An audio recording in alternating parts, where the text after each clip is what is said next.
오늘날 한국 교회와 성도들은 너무나 빨리 변하는 세상 가운데서 신음하고 있는 듯한 느낌을 받습니다. 고군분투하고 있고 최선을 다해서 예수님 믿으며 신앙생활을 하고 있지만 좌충우돌하는 느낌을 받습니다. 그러나 그리스도인으로서 예수 그리스도의 향기를 드러내야 된다는 것은 다 압니다. 그렇지만 우리의 삶 가운데 예수님의 모습을 드러내는 것이 얼마나 어려운지 낙심이 되고 좌절할 때가 많이 있습니다. 이처럼 쉽지 않은 이 현대사회를 살고 있는 우리들, 우리 교회, 또 우리 성도들은 앞으로 어떻게 가야 될까요? 오늘 저는 여러분들과 함께 한국교회 나아갈 길이라는 제목으로 사도행전 1장 3절과 8절 말씀을 중심으로 5가지 말씀을 짧게 나누길 원합니다. 살아계신 하나님이 우리 가운데 역사하사 임하여 주사 우리의 갈 길을 환하게 밝혀주실 줄 믿습니다. 우리는 먼저 첫 번째로 성령님의 임재를 꿈꾸며 예배를 드려야 됩니다. 우리 본문 말씀 사도행전 1장 3절 말씀을 같이 한번 읽어보겠습니다. 시작. 그가 고난 받으신 후에 또한 그들에게 확실한 많은 증거로 친히 살아계심을 나타내사 40일 동안 그들에게 보이시며 하나님의 나라의 일을 말씀하시느니라. 성령님의 임재란 무엇인가? 오늘 말씀을 보니까 성령님의 임재는 간단합니다. 성령님이 살아계신 것을 믿으십니까? 그 살아계신 하나님의 영이 나타나는 것이 성령님의 임재입니다. 그 성령 하나님께서 우리들에게 보이시고 말씀하시고 위로하시고 축복해 주시는 것이 성령님의 임재라는 것입니다. 교회 역사상 부흥하는 교회, 성장하는 교회를 가면 한 가지 공통된 특징이 있습니다. 그것은 성령님이 임재하는 예배를 드린다는 것입니다. 목사님, 어떻게 하면 성령님의 임재를 체험할 수 있을까요? 간단합니다. 이 예배 드리면 됩니다. 오늘 주일 예배를 드리는 여러분들에게 성령님의 임재하심이 임하게 될 줄 믿습니다. 성령님의 임재를 구하는 기쁨의 예배는 어떤 것인가? Praise God, 하나님을 찬양하는 것입니다. 하나님을 높이는 것입니다. 성령님의 임재를 체험하기 원하시는 분들은 아멘 해볼까요? 그럼 모든 것들은 다 회복되게 되어 있습니다. 성령님의 임재를 구하는 예배를 드리시기 원하십니까? 그것이 우리의 유일한 살 길이 된다는 거예요. 가끔 우리가 인생을 살다 보면 막막할 때가 있습니다. 무엇을 할지 모를 때가 있습니다. 그때 여러분 기억하십시오. 두 손을 높이 들고 성령님을 찬양하십시오. 하나님께 예배 드리십시오. 그러면 그 문제들이 해결되게 될 줄 믿습니다. 예배 드리는 자리에 성령님이 임하신다라는 것이죠. 주일마다 우리가 이곳에 모여서 예배 드릴 때 한 가지 기도 제목, 성령님 임하여 주옵소서 라고 기도하면 성령님은 임하시게 되어 있습니다. 성령님의 임재를 구하기 위해서는 성경적으로 몇 가지를 살펴보고 싶은데, 오늘은 그 중에 한 가지, 구약에 드렸던 예배를 한번 살펴보므로 어떻게 하면 성령님이 임재하는 예배를 드릴 수 있을까 잠깐 알아보도록 하겠습니다. 구약에서 제사는 오늘날 예배입니다. 특별히 성막에서 제사 드렸던 모습을 통해서 우리 성도님들이 주일마다 어떻게 예배를 드려야 될지 잠깐 살펴보도록 하겠습니다. 먼저 성전 안에 들어가기 전에, 즉 성막 안에 들어가기 전에 성전 뜰에서 이 제단에서 드리는 예배가 있습니다. 죄도 없고 흠도 없는 어린 양을 잡아다가 그것을 피를 내옵니다. 각을 뜨고 그것도 모자라서 피를 뿌린 다음에 히브리어로 올라라는 제사를 드리는데요, 하나님 앞에 불로써 활활 태워서 우리의 죄를 하나님께 올려드리는 것입니다. 자, 그렇다면 오늘날은 어떻게 이 예배를 받아들일 수 있는 것인가? 주일 아침에 모여서 예배드리는 저와 여러분들에게 죄도 없고 흠도 없는 한 분, 하나님이신 그분이 저 여러분들의 죄를 짊어지시고 십자가에 돌아가셨습니다.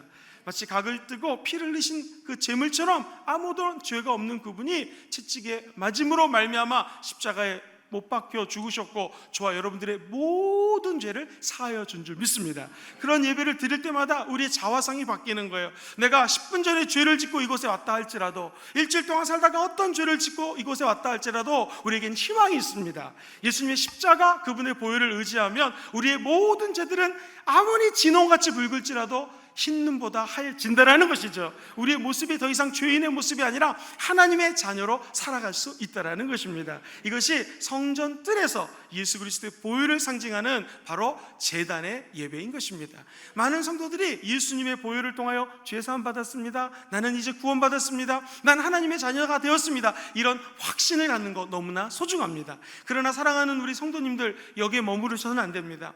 성소 안으로 들어가셔야 됩니다. 이게 두 번째 단계의 예배입니다. 예배입니다. 성소 안에 들어가면 모든 것들이 다 껌껌합니다. 좌편에 보면은 거기에 촛불이 7개가 활활 타오릅니다. 우리는 이것을 메노라라고 표현을 합니다. 그림을 보시면 저런 촛대 많이 보셨죠? 저 촛대 가운데에다가만 기름을 붓습니다. 그럼 재밌는 것은 그 옆에 달려있는 나머지 6개에는요 기름이 같이 옆으로 흘러 넘치게 돼가지고 7개의 촛불이 타오를 수 있다라는 것이죠. 가운데 기둥은 무엇을 의미하는가? 예수 그리스도를 의미합니다. 예수님은 그리스도시요 살아계신 하나님의 아들이십니다. 예수는 그리스도, 이 그리스도라고 하는 단어는 바로 기름 부은 자라는 뜻입니다. 한번 따라해 볼까요? 예수님은 기름 부음 받으신 분이십니다. 시작.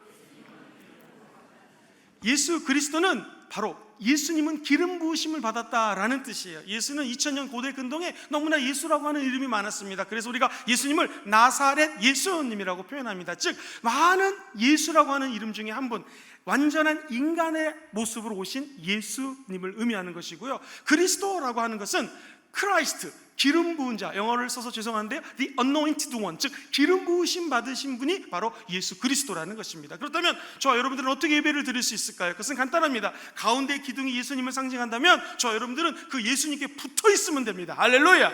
그러면 그 예수 그리스도의 기름 부으심이 저와 여러분들에게 흘러넘치게 되사 우리 안에 있는 이 지성소, 우리 안에 있는 성소가 어둡고 깜깜한다 할지라도 성령의 기름 부으심이 임하게 될 것입니다. 그 빛으로 말미암아 어둠은 떠나가게 된다는 것이죠. 우리가 예배를 드릴 때마다 성령의 기름 부으심을 사모해야 됩니다. 성령님, 나를 다른 곳에 두지 마시고 예수님께 접촉하게 도와주옵소서. 이곳에 예배 드릴 때마다 예수님께 바짝 붙어있게 도와주옵소서. 나는 회사에서 부장님, 사장님, 이사님께 붙어있는 존재가 아닙니다. 누구에게 붙어 있어야 됩니까? 예수님께 붙어 있어야 됩니다. 학생들은 대학교에서 교수님께, 총장님께 붙어 있는 자들이 아닙니다. 저와 여러분들이 예수님께 붙어 있으면 성령의 빛이 찬란하게 임하게 될 줄 믿습니다. 그 빛으로 어둠을 쫓아내십시오. 예배를 드릴 때마다 성령의 충만함을 받으셔야 됩니다. 그때 성령님이 임재하게 된다는 것이죠. 성령의 빛이 찬란히 비쳐서 이 금정구의 어둠들이 다 떠나갈지어다, 부산 지역의 귀신들이 떠나갈지어다, 그것이 우리 성령님이 임하시면 가능하게 될 줄 믿습니다. 성소 안에서 예배는 이처럼 성령님을 의지하여 기름 부으심을 받는 것입니다. 그러나 여러분, 이거 가지고 만족하시면 안 돼요. 성소에는 이 7개의 촛대만큼 중요한 것이 있습니다. 바로 그 앞편에 보면 진설병이라는 것이 있습니다. 그림을 보시면 떡이 12개가 놓여져 있습니다. 12지파를 상징하고 오늘날은 열국, 열방을 상징하는 것입니다. 이 떡은 하나님의 말씀, 그리스도의 말씀을 상징합니다. 저 여러분들이 늘 하나님의 말씀을 따라 살아갈 때 하나님은 성령의 충만함도 주시고 은혜도 주시고 변화도 주시고 성령의 임재함의 세계로 인도하여 주실 줄 믿습니다. 이제 하나님의 영으로 충만함 받기 원하시는 분들 한번 아멘 해보시죠. 아버지의 말씀 받기 준비되신 분들도 한번 아멘 해볼까요? 그럼 여러분 가운데에 하나님의 영이 충만하게 믿어서 이제 절대 감사하는 자가 되게 될 줄 믿습니다. 절대 감사하는 세계로 드디어 마지막 단계의 레벨이 있습니다. 지금까지 2번째 성령 충만 말씀 받았다고 만족하시면 안 됩니다. 예배 마지막 단계가 있어요. 그것이 무엇인가? 바로 지성소에서 예배를 드리는 것입니다. 다시 말하면 성령님의 임재를 체험하는 것이죠. 지성소에 들어가면 만나를 담은 항아리가 있습니다. 아론의 쌍난 지팡이가 있어요. 지팡이는 막대기입니다. 어찌 막대기에서 싹이 날 수 있겠습니까? 저와 여러분들도 가만히 보면 막대기보다도 못한 존재입니다. 나의 모습을 보면 빈 깡통 같습니다. 그러나 내가 막대기 같다 할지라도, 빈 깡통 같다 할지라도 성령이 그곳에 임하면 쌍난 지팡이가 될 줄 믿습니다. 생명력이 꿈틀꿈틀 솟아오르는 살아계신 성령님의 터치하심, 만지심이 우리 가운데 임하게 될 줄 믿습니다. 한국교회는 어디로 가야겠습니까? 한 가지 기도 제목입니다. 오늘 주일 강당에서 말씀이 선포될 때 성령님 임하여 주시옵소서. 정말 이 지팡이 같은 인생들이 변하여, 막대기 같은 인생들이 변하여 성령의 충만함의 세계로 하나님의 새싹이 돋아나게 도와주옵소서. 그래요, 예수 그리스도 안에 있으면 더 이상 정죄함이 없어지게 도와주옵시고, 무엇보다도 생명의 성령의 법이 죄의 법, 사망의 법으로부터 우리를 자유케 하여 주옵소서라고 기도하는 예배들이 펼쳐지게 될 줄 믿습니다. 십계명이 담긴 언약궤가 있습니다. 아버지의 말씀이 반드시 이루어진다는 것입니다. 예배를 드릴 때마다 저와 여러분들이 사모해야 될 것은 바로 성령님의 임재입니다. 성령님, 우리가 예배 드릴 때마다 이곳에 임하여 주시옵소서, 우리를 다스려 주시옵소서. 그렇게 될 때 하나님은 우리 순복음 금정교회에 놀라운 부흥과 희망과 축복을 허락하여 주실 줄 믿습니다. 기억하십시오. 예배에는 3가지 단계가 있습니다. 예수님의 보혈로 죄사함 받으시고 우리의 자화상이 변화되기를 주의 이름으로 축원합니다. 성령의 충만함을 받으십시오. 성령의 기름 부으심을 받으십시오. 그럼 무엇보다도 예배 때마다 아버지의 말씀을 받게 되기를 주의 이름으로 축원합니다. 그러면 절대 감사의 세계로 드디어 마지막 성령님이 임재하시는 지성소의 예배를 드리게 될 줄 믿습니다. 이곳에 오셔서 이곳에 앉으소서. 이곳에서 드리는 예배를 받으소서. 주님의 이름만이 오직 주의 이름만 이곳에 있습니다. 이곳에 오셔서 이곳에 앉으소서. 이곳에서 드리는 예배를 받으소서. 주님의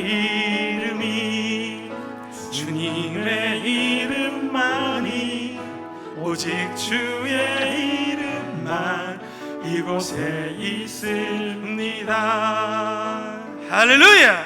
이제 저 여러분들은 성령님과 동행하는 사람이 된 줄 믿습니다. 그러면 성령의 임재를 체험한 저 여러분들은 두 번째로 성령님과 동행하는 사람이 되시고 바로 성령님과 동행하는 사람을 키워야 됩니다.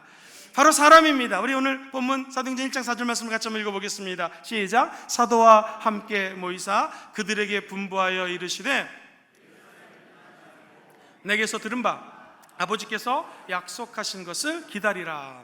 항상 성령의 역사는 모일 때 임합니다. 오늘 이렇게 예배를 드릴 때 성령님께서 임재하시고 역사하시게 될 줄 믿습니다. 이제 우리가 내일부터 나가 삶의 현장에서 복음을 증거합니다. 예수님을 자랑합니다. 그러나 그것이 여간 쉽지가 않습니다. 때로는 좌절하고 낙심하고 넘어집니다. 그때 필요한 것이 무엇인가? 다시 모여서 예배드리는 홈 미팅입니다. 스몰 그룹입니다. 2-3 사람이 모인 곳에 우리 하나님이, 예수님이 함께 하십니다. 즉 예배자는 무엇인가? 하나님을 찬양하는 것이 예배자입니다. 할렐루야! 뿐만 아니라 복음을 삶의 현장에서 증거하고 정말로 힘들고 어려울 때 예수 그리스도 이름으로 다시 소그룹이 모이는 것입니다. 이 2가지 구조, 즉 예수 그리스도 이름으로 모여 예배드리는 첫 번째 구조와 두 번째 나가서 복음을 증거하는 구조, 그렇죠? 모이는 구조, 흩어지는 구조가 교회에서는 생명이라는 것이죠. 한국 교회는 모여서 예배 드릴 때마다 성령이 충만해지게 될 줄 믿습니다. 특별히 순복음 금정교회 성도님들은 모여서 예배 드리고 나가서 복음을 증거하는 하나님의 일꾼으로 성령과 동행하는 사람으로 양육받게 될 줄 믿습니다. 모여서 다시 소그룹으로 모이는 것, 이것을 우리는 사람을 양육하는 것 또는 소그룹을 통한 제자 양육이라고 표현을 합니다. 여러분, 하나님의 사랑을 체험하는 것이 예배라면 이제 이웃을 섬기는 것, 이웃을 내 몸같이 섬기는 것을 실천하는 것이 바로 이 양육이라는 것입니다. 예배와 소그룹, 홈셀 그룹 미팅이 선순환이 될 때 그냥 보통 한 사람이 변하여 예수 그리스도의 제자가 되게 될 줄 믿습니다. 아주 쉽게 이렇게 말씀을 드릴 수 있을 것 같아요. 하나님의 사람으로 양육하는 것은 무엇인가? 눈높이를 낮추는 것입니다. 제가 아는 한 목사님을 만났습니다. 목사님께서 교회를 오면서 하나님 어떻게 하면 내가 새신자, 초신자들을 잘 양육할 수 있을까요? 고민하셨대요. 그러면서 어느 날 새벽 기도에서 하나의 아이디어를 받았습니다. 그것은 교회 올 때마다 탁 현관문을 들어오면서 내가 새신자라면 어떤 마음이 들까? 내가 만약 불신자라면 우리 교회에 처음 발을 디뎠을 때 어떤 생각이 들까라는 생각을 하게 된 거예요. 그러다 보니 아주 평소에 보지 못했던 것들을 보게 되고 평상시에 생각하지 못했던 것들이 생각이 나더라는 것입니다. 그 목사님의 경우에는 어르신들이 우리 교회 초신자, 새신자로 많이 오시는데 엘리베이터 앞이 너무나 불편하다는 걸 깨달았어요. 왜냐하면 어르신들은 엘리베이터를 누르고 기다리는 것도 힘들다는 것이죠. 그래서 거기다가 예쁜 장의자를 갖다 놨습니다. 이유는 어르신들이 버튼을 누르고 그 잠깐이라도 앉았다가 올라가실 수 있도록 배려한 것이죠. 그래서 그 교회는 유독 어르신, 새신자들이 많이 모인다는 것이죠. 우리도 똑같습니다. 여러분, 우리 교회에 더 많은 새신자가 오기 원하시는 분들은 한번 아멘 해볼까요? 우리의 눈을 새신자의 눈높이로 낮추면 됩니다. 우리의 생각을 더욱더 예수 그리스도의 마음으로 낮추게 되면 그 가운데 하나님의 기적이 임하게 될 줄 믿습니다. 하나님은 그의 아들이 하나님이시고 동등한 분인 걸 아셨습니다. 그러나 그 아들을 이 땅으로 보내주셨다는 것이죠. 예수님이 이 땅에 인간의 모습으로 오신 것처럼 저 여러분들도 이 세상에 나갈 때 눈높이를 낮춰 그들과 똑같이 생각하고 믿지 않는 분들과 똑같은 마음으로 긍휼히 여기는 심령을 갖게 된다면 수없이 많은 영혼들이 우리 교회로 몰려들게 될 줄 믿습니다.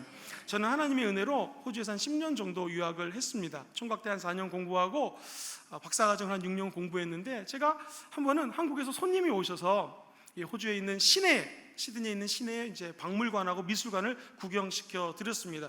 너무나 재미있는 장면이 목격됐습니다. 호주에 아주 등치가 크신 건강하신 여성분이 그림을 보는데요, 이렇게 서서 보지 않고 키도 크고 등치도 아주 크신 여성분이셨는데 무릎을 꿇고 쪼그리고 앉아가지고 막 그림을 보는 거예요. 궁금해서 물어봤습니다. 아니 왜 그림을 그렇게 보세요? 했더니 하는 말이 자기는 유치원 원장님이라는 거예요. 내일 자기 유치원의 아이들이 이곳에 와서 이 그림을 보는데 나는 어른이니까 높이 서서 볼 수 있지만 과연 꼬마 유치원 아이들은 이 그림을 어떻게 볼까 하고 무릎을 꿇고 쭈그리고 앉아가지고 그림을 봤다라는 거예요. 제가 깨달은 게 있었습니다. 아, 그렇구나.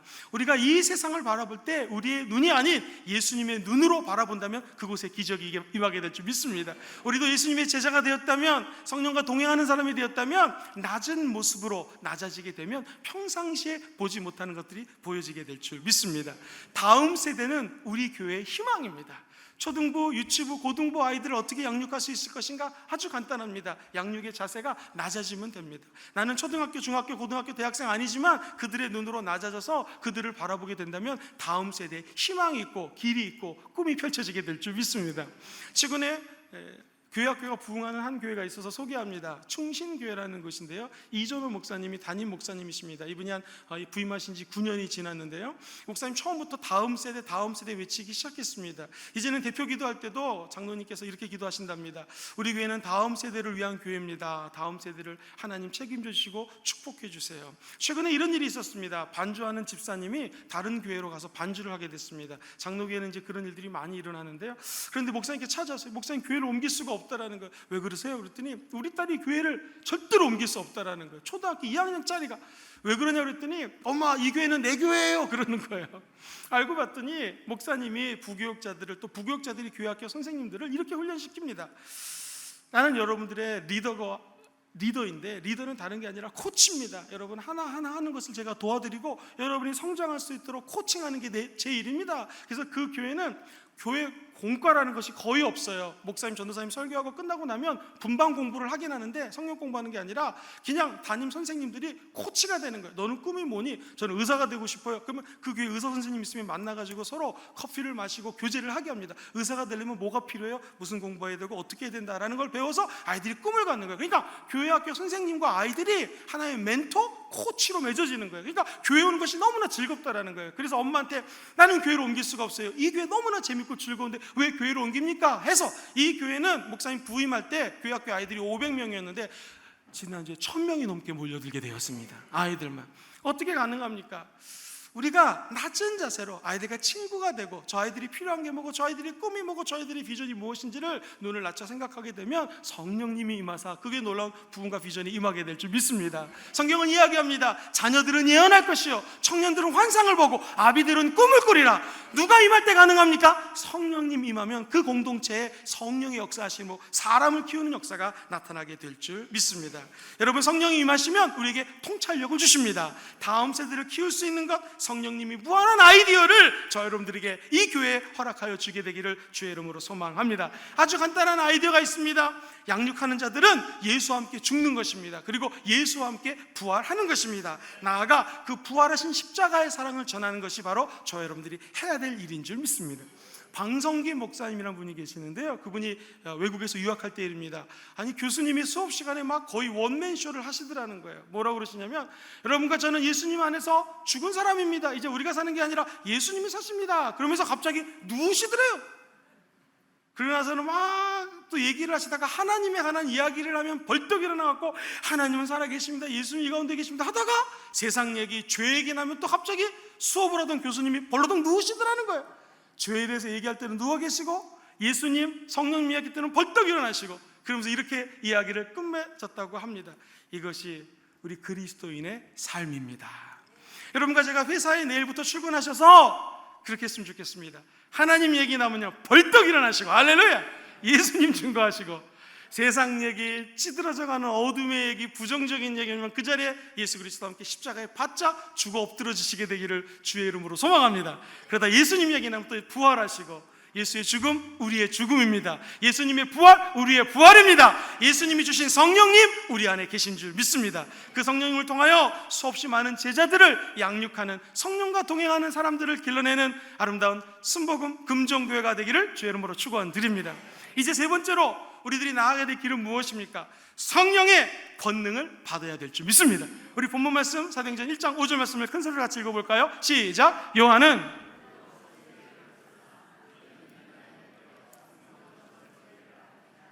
아멘. 이 말씀을 가만히 보면 물침례가 있고 성령 침례가 있다는 것을 알 수 있습니다. 세례 요한은 물로 너희들에게 침례를 베풀었지만 성령이 임하시면 성령으로 침례를 베풀 것이다. 이것을 침례라고 하는 단어를 말 필요가 있습니다. 헬라어로는 웹타이저라고 하는 단어를 쓰고요, 영어로는 베프티즘이라는 단어를 쓰는데, 이 침례라고 하는 의미는요, 예를 들면 물침례를 받는다, 우리가 물속으로 퐁당 빠져 죽는 것입니다. 누가 함께 죽습니까? 예수님과 함께 죽는 것이죠. 다시 물속에서 퐁당 빠졌던 사람이 일어납니다. 누구와 함께 부활하는 것입니까? 예수님과 함께 부활하는 것이죠. 그 물침례는 내가 예수와 함께 죽고 부활함을 많은 사람들에게 공표하는 것이 물침례입니다. 그러나 물침례 갖고 만족하시면 안 됩니다. 성령의 권능 받게 되기를 주의 이름으로 축원합니다. 우리가 성령 안에 쏙 들어가는 체험, 성령이 강권적으로 임하는 체험을 성령 침례 사건이라고 표현합니다. 외적인 표적으로서 방언이 나타나게 됩니다. 이 가운데 아직 방언 받지 못하신 분들은 성령의 충만함 받아 방언을 받고 권능을 받고 능력 받게 되기를 주의 이름으로 축원드립니다. 성경은 이야기합니다. 오직 성령이 너에게 임하시면 너희가 무엇을 받아요? 권능을 받는다라는 것입니다. 그 권능이 영어로는 파워라고 적혀져 있습니다. 헬라어로는 듀나미스라고 적혀져 있어요. 나중에 듀나미스라고 하는 단어는 다이너마이트라는 단어에 영향을 끼칩니다. 성령이 임하시기를 원하시는 분들은 아멘 해볼까요? 성령의 권능 받기 원하시는 분들은 다시 한번 아멘 해볼까요? 그러면 여러분들에게 듀나미스, 파워, 권능이 임하게 될 줄 믿습니다. 우리 예수 믿는 사람들은 권능 받아야 됩니다. 우리 힘으로 예수 증거할 수가 없습니다. 우리 힘으로 이 험난한 세상을 이길 수 있는 능력이 없습니다. 성령의 권능이 임하게 되면 어둠은 떠나가게 되고 우리 안에 자유함이 임하게 될 줄 믿습니다. 성령이 계시면 권능을 받을 수가 있어요. 가끔 가다가 신앙생활 하는데 막막할 때가 있습니다. 예수님이 멀어진 것 같을 때가 있습니다. 한 가지 방법이 있어요. 성령님을 꽉 붙드십시오. 성령의 충만함을 받기 위해서 이곳에 모여 기도할 때에 성령님이 저와 여러분들을 붙드시고 성령님이 큰 권능을 허락하여 주실 줄 믿습니다. 성령의 권능이 임하면 우리에게 강인한 역사가 나타나게 되어 있습니다. 아주 청소년기를 정말로 깡패처럼 불량 소년으로 지낸 소년이 있었습니다. 얼마나 속을 썩였는지요. 그 부모님이 걱정이 돼가지고 이 아이를 옥스퍼드 대학으로 유학을 보냈습니다.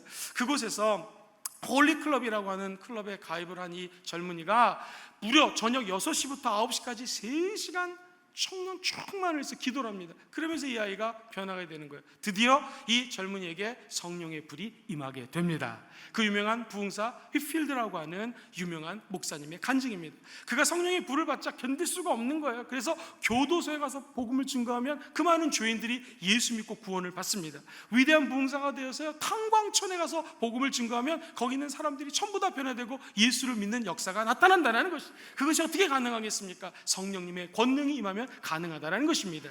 한 번은 아주 유명한 역사적 기록이 있습니다. 킹스푸드라고 하는 탄광촌에 가서 설교를 하는데 거기에 모인 그 탄광촌에서 일하는 분들이 그 목사님의 설교를 듣고 너무나 은혜를 받아가지고요, 눈물 콧물이 흐르니까요, 탄광촌에 계신 분들이 얼굴이 시커멓지 않습니까? 이렇게 흔들면서 눈물을 흘려, 이렇게 흔들면서 눈물을 흘리니까 온몸에 아주 그냥 사방팔방으로 무늬가 생겨졌다는 기록이 있습니다. 저 여러분들이 정말, 우리는 탄광에서 일하는 분들은 아니지만 세상에서 때를 묻히고 더러움 속에 있다가 이렇게 모일 때가 있습니다. 이때 성령의 충만함을 받아 영적인 아름다운 무늬가 우리 마음속에 아로시게 새겨지게 되기를 주의 이름으로 축원드립니다. 성령의 권능이 임하는 곳에 변화의 역사가 나타나게 된다는 것이죠. 사람이 사람을 변화시킬 수 없습니다. 그러나 성령이 임하면 사람들이 변화되게 된다는 것이죠.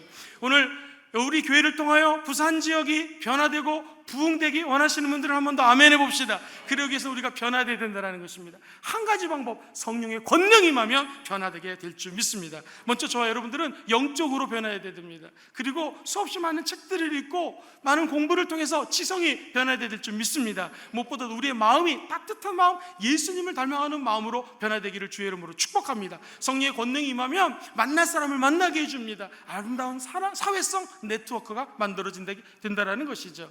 목사는 설교하는 사람이요 목회하는 사람입니다. 목사가 성령 충만하면 그곳에 전문성의 하나님의 기름 부심이 임하게 될 줄 믿습니다. 평신도들은 각자의 삶의 터에서 예수를 증거하는 전문인들입니다. 그러면 회사에서, 학교에서, 사업터에서, 일터에서 만나는 곳에서 바로 하나님의 전문성이 성령의 능력으로 말미암아 나타나게 되기를 주의 이름으로 축원합니다. 뿐만 아닙니다. 우리들에게 필요한 것은 체력입니다. 여러분, 영성과 지성과 체력, 이 세 가지는 항상 있을지언데 그 중에 제일은 체력이다 라는 말이 있습니다. 왜냐하면 체력이 약하면 기도할 수 없어요. 성경 못 읽습니다. 체력이 없으면 사회성 올바로 맺을 수 없어요. 여러분, 체력 관리에도 튼튼하게 열심히 하셔서 강인한 체력 가꾸시게 되기를 주의 이름으로 축원드립니다. 성령이 임하면 성령님께서 원하시는 일들, 시간 관리를 할 수 있게 됩니다. 성령의 권능으로 말미암아 단순히 방언하고 귀신 축사하고 영적인 능력만을 나타내는 것이 아니라 삶의 전 방향에서 성령의 권능을 받으시고 예수를 증거하는 여러분 되기를 주의 이름으로 축원드립니다. 이제 네 번째로 목적입니다. 우리가 어떻게 한국교회를 위해서 또 우리 교회가 앞으로 나아갈 수 있을까요? 그것은 교회의 목적에 초점을 맞추는 것입니다. 우리 사도행전 1장 6절로 8절 말씀을 다 같이 한번 합독하겠습니다. 시작. 그들이 모였을 때에 예수께 여쭈어 이르되 주께서 이스라엘 나라를 회복하심이 이때니까 하니 이르시되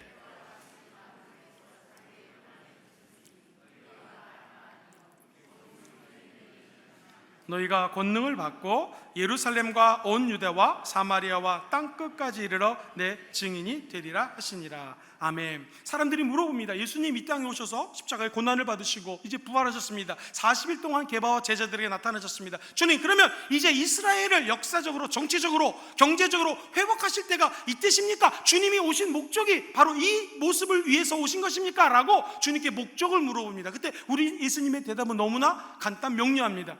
그날과 그 시는 아버지께서 알아서 할 것이고 너희들은 거기에 유념하지 말아라. 아무 생각하지 말아라. 그즉 아버지께서 자기 권한에 두셨으니 너희들이 내 목적을 알기 원하느냐? 한 가지만 해라. 그것은 오직 너희에게 성령이 임하면 너희가 권능을 받는 것이고 예루살렘과 온 유대와 사마리아 땅끝까지 이르러서 누구의 증인 되는 거예요? 예수님의 증인 되는 거라고 예수 그리스도의 영, 성령이 오시는 목적을 우리 주님은 말씀하시는 것입니다. 결국 교회의 목적은 무엇입니까? 성령 받는 것입니다. 교회의 목적은 무엇입니까? 예수님이 증인 되는 것입니다. 우리 개인의 삶의 목적은 무엇입니까? 성령 받아 삶의 전적인 영역에서 성령의 능력을 나타내는 것인 줄 믿습니다. 나아가서 우리의 모습을 통하여 예수 그리스도를 증거하는 것이 바로 성령님이 저와 여러분들을 향한 목적이 되는 줄 믿습니다. 그리스도인들은 세상에서 소금과 빛의 역할을 감당해야 됩니다. 마태복음 5장 13절과 14절 이런 말씀이 있습니다. 너희는 세상의 소금이니 소금이 만일 그 맛을 잃으면 무엇으로 짜게 하리요? 후에는 아무 쓸데없어 다만 밖에 버려져 사람에게 밟힐 뿐이니라. 너희는 세상의 빛이라 산 위에 있는 동네가 숨겨지지 못할 것이요 라고 말씀합니다. 빛은 어둠을 쫓아냅니다. 껌껌한 방에 들어가면 바퀴벌레 같은 것들이 돌아다니는지를 모릅니다. 그런데 불을 탁 켜면 바퀴벌레가 어디 있는지를 압니다. 그럼 여러분들이 발로 밟든지 무슨 에프킬라 같은 약을 뿌려서 죽이든지 합니다. 마찬가지입니다. 우리 영혼 속에 어둠이 있고 답답함이 있을 때 성령의 찬란한 빛을 우리 마음속에 환히 비치게 되기를 주의 이름으로 축복합니다. 그럼 그 어둠이 보일 것이고 어둠의 실체를 예수의 이름으로 예수의 보혈을 불어 쫓아내게 될 줄 믿습니다. 그것이 바로 성령의 빛이 어둠을 쫓아낸다는 것이죠. 빛이 있는 곳에 어둠은 쫓겨나가게 되어 있습니다. 내일부터 회사에서 일을 하실 때에 기억하십시오. 나는 성령의 빛을 바라는 사람이다. 성령님이 반드시 그 일을 행하여 주실 줄 믿습니다. 하나님의 은혜로 해운대 앞바다에서 호텔을 잡아주셔서 어제 제가 잘 쉬고 이렇게 말씀을 열심히 전할 수가 있습니다. 할렐루야. 그 바닷물이 소금기가 3.3%밖에 안 된다고 합니다. 우리나라 동해 평균 소금 염분의 그 농도입니다. 그렇다면 우리가 소금의 역할을 감당한다는 것은 무엇이겠습니까? 이 부산 지역에 예수 믿는 사람이 3.3%만 되어도 이 부산 지역을 하나님의 복음으로 성령 충만한 능력으로 변화시키게 될 줄 믿습니다. 바로 여기 계신 여러분들이 그 빛을 바라고 소금의 역할을 감당하는 성도님이 되시기를 주의 이름으로 소망합니다. 소금은 생선 같은 데가 절여놓으면 오래 보관할 수 있습니다. 부패를 방지하는 것이죠. 소금과 같은 크리스천들은 이 땅에서 부패를 방지하고 예수 그리스도의 찬란한 은혜를 전파하게 될 줄 믿습니다. 필라델피아에 있는 한 목사님이 글을 적었는데 굉장히 은혜를 받았습니다. 그분은 소금의 역할을 이렇게 표현을 하셨습니다. 하루는 저철에 눈이 많이 온 날이 있었답니다. 소금을 준비해서 쫙 뿌렸답니다. 그때 웬일입니까? 소금이 눈을 갖다가 조금씩 녹이더랍니다. 어떻게 녹일까요? 소금 자신이 먼저 녹기 시작하는 거예요. 그러면서 이 눈을 같이 껴안고 녹이기 시작한다는 것입니다. 우리가 눈이 올 때 소금을 뿌리는 이유가 소금이 그 자리에서 먼저 녹으면서 눈을 녹이기 때문이라는 것이죠. 저 여러분들이 이 땅에 나가서 소금처럼 우리가 먼저 녹음으로 예수 그리스도의 사랑을 전하게 되기를 주의 이름으로 축원드립니다. 아무리 얼음장같이 차디찬 세상이라 할지라도 소금이 여러분과 같이 안에 담겨져 있는 크리스천들이 세상에 나가게 된다면 우리 이 세상은 변하여 하나님의 영광으로 가득 차게 될 줄 확신합니다. 마지막 다섯 번째입니다. 마지막 다섯 번째는 성령님의 계획을 따라 나가는 것입니다. 오늘 본문 말씀 사도행전 1장 8절 말씀을 다 같이 한번 읽겠습니다. 시작. 오직 성령이 너에게 임하시면 너희가 권능을 받고 예루살렘과 온 유다와 사마리아와 땅끝까지 이르러 내 증인이 되리라 하시니라. 아멘. 성령님은 그냥 내 증인이 되어라 하지 않으셨습니다. 계획을 주셨습니다. 그것은 먼저 예루살렘이라고 하는 도시입니다. 그 다음에 사마리아, 그 다음에 땅끝 이렇게 말씀을 하십니다. 저는 예루살렘을 변화시키라는 우리 이 말씀처럼 여러분들 통해 이 금정구가 변화되게 될 줄 믿습니다. 부산이 변화되게 될 줄 믿습니다. 조국 대한민국이 변화되기를 주의 이름으로 축복합니다. 누구에게요? 하나님의 계획을 따라가는 자에 나아가 온 열방까지 변화시키는 기적이 일어나게 될 줄 믿습니다.